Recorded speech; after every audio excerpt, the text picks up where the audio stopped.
I'm looking at Revelation 21, 1 to 4.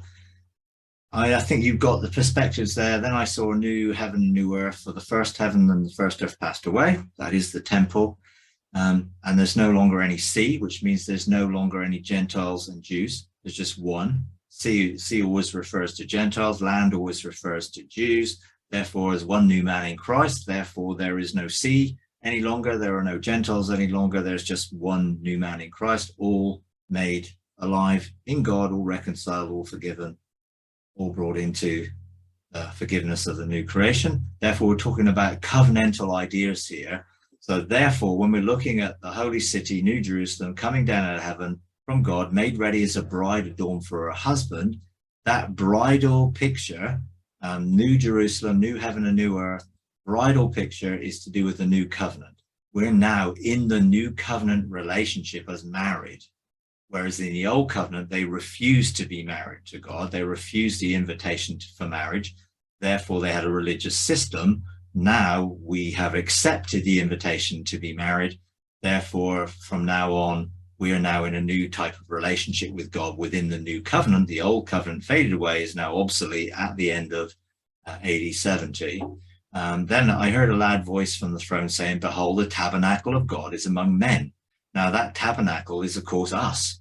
We are the new Jerusalem, in a sense. We are the new heaven and the new earth, from the perspective that God now dwells with us, that his presence is now in us, and we are now his people, and God himself will be among them. Now, we're not talking about physically walking on earth in one sense, but he is here physically on earth in us, because we're walking on earth.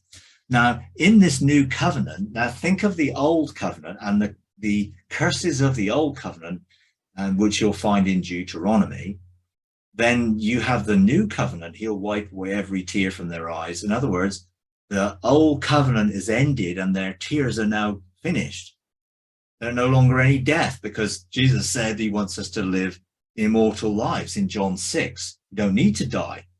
There's no longer any mourning. Well, the mourning was the mourning of the old covenant ending and passing away.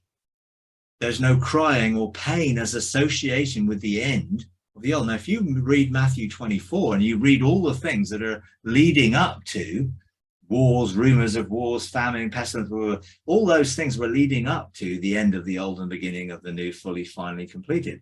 The first things have passed away. The first covenant has passed away.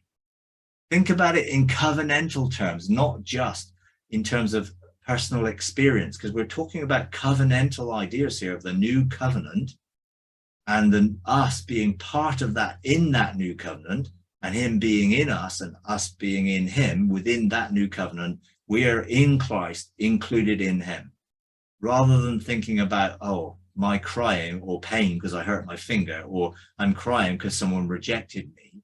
Although, of course, God is in us to comfort us, and we can cast all our burdens on him, and we can find that he'll carry our griefs and our sorrows.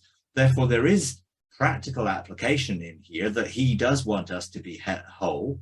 Now, think about it in terms of no longer any death. Death was a covenantal issue. Now, in the old covenant, there was death. In the new covenant, because we've all died with Christ and we've all been resurrected with Christ, there is no death within the new covenant in the same way as associated with the things that death would come through the failure to complete the law. We're now in grace, so there's no death. So think of all these things covenantally, rather than just think about them in their English meaning of reading it out of the context of covenantal understanding.